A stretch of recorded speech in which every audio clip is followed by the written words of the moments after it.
Hi Copic fans, welcome back to Copic in the Craft Room.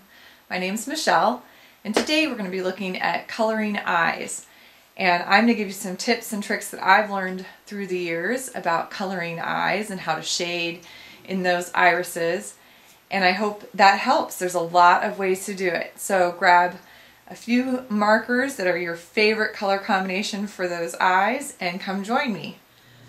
All right, so we're going to look at eyes specifically. So I have this image that we are going to look at. It is a Some Odd Girls image, and I think I wrote it down, Fighter Gwen.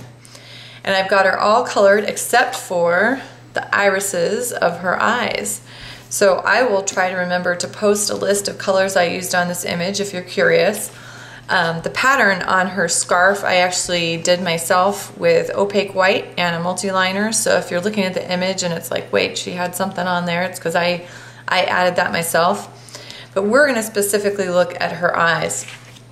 I have one thing I want to show you though before we get going on that, and that is actually something I did a very, very long time ago, and this is from my college days when I was studying art myself. And these were notes I took, and obviously in a huge format, but from a really good instructor that I had actually post-college at a small community school in New Mexico. He did an amazing job of breaking down the body parts and especially the facial features and really going through each one in detail. He gave me probably the best explanation of how to draw and shade eyes that I think I've ever had. And so I just wanted to show you some things. If you are going for a realistic looking eye, there's a lot of different ways to do this, but a realistic looking eye, because of how it works, because of the lenses and the way it's made, this is actually how it would be shaded. And you can even see that we talked about how our light source would come in from one side. We have the reflection on that side, so that bright white highlight that you catch on eyes is on the side that the light is coming from. But because of the shape and the way the eye works, then the half that's facing the light is actually darker than the half that is away from the light. It's something about how that eyeball curves, how that iris is actually below the lens, and so the light comes over onto the opposite side.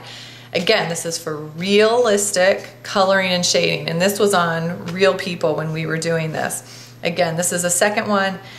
The eye itself is the same eye with that, so the nose would be over here on either one of these, but because the light is coming from the opposite side, I've got my highlight on the light side, but then the actual lighter shading in the iris is away from the light.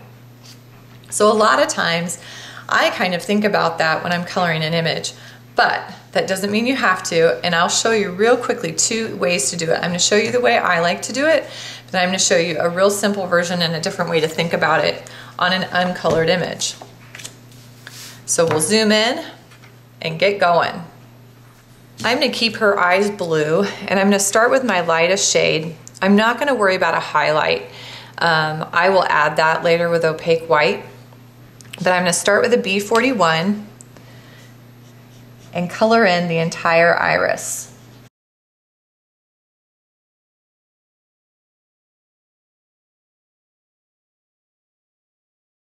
My second color is actually a B14, and here's where I'm going to start doing more of a texture. I want it to look like a real iris, even though it's on a cartoon character.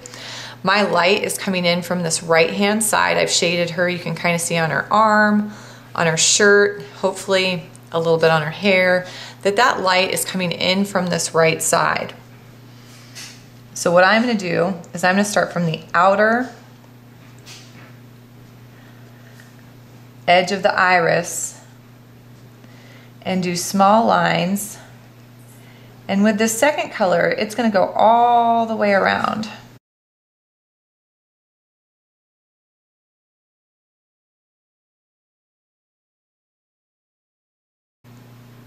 You can see those small flicks working around the pupil. Next color is B95. Now this color I'm going to focus on the side that's going to be darker, which is, remember, the side that my light is coming from.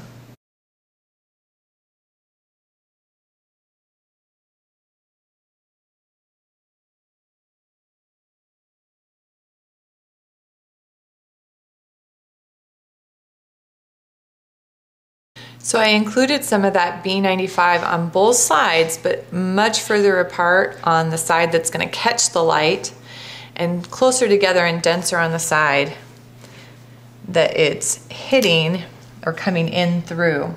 My last color is a B97. I'm going to see if this gets dark enough. If not, I can always add a darker, but I think it will.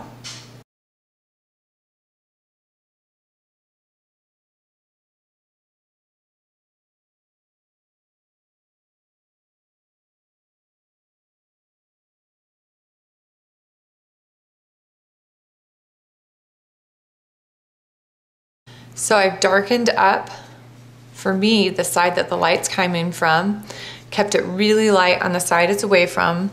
The last thing I'm going to do, and you might have to let it sit for just a second to make sure it gets dry, but the last thing I'm going to do is I am going to go back in and add a couple highlights. You can add just a single one if you want. This is the Copic Opaque White.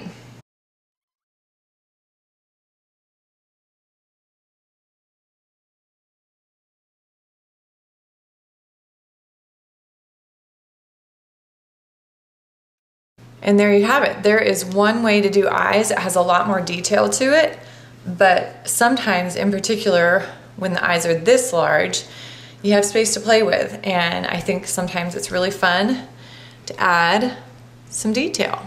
So here's one. On a second image, this is exactly the same image.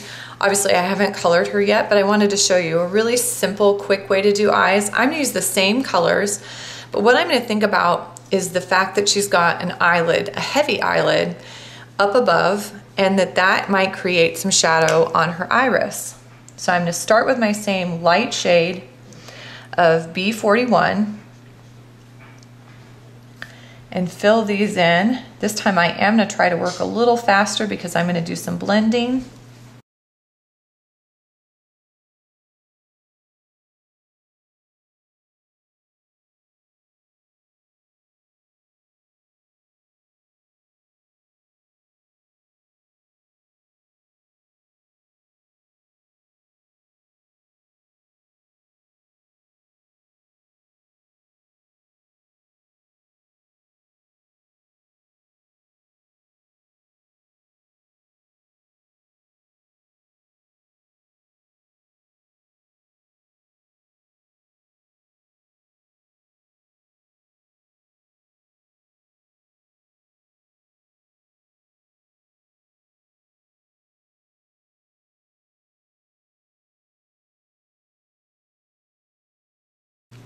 So that's another way, really simple, really fast.